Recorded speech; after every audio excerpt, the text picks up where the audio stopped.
والآن جائزة الغناء العربي لأفضل أغنية للأطفال،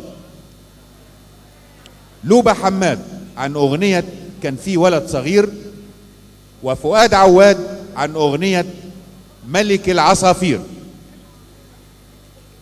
واسمحوا لي أن أطلب من الفنانة المطربة منى عبد الغني أن تقدم هذه الجائزة.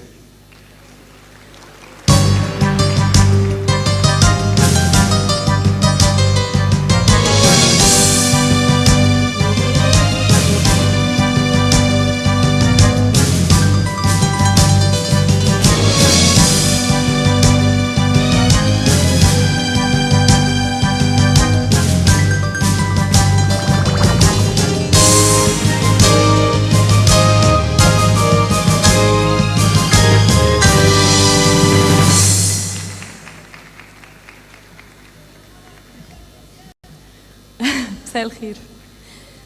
جائزة الغناء العربي لأفضل أغنية أطفال مطرب أو مطربة فاز بها فؤاد عواد عن أغنية ملك العصافير.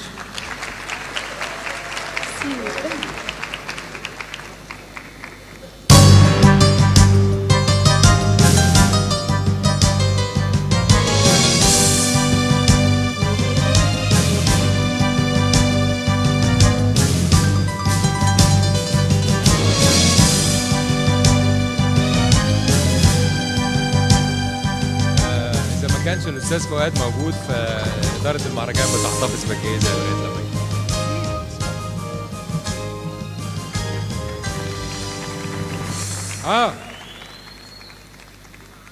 مين حضرتك؟ طيب اتفضل.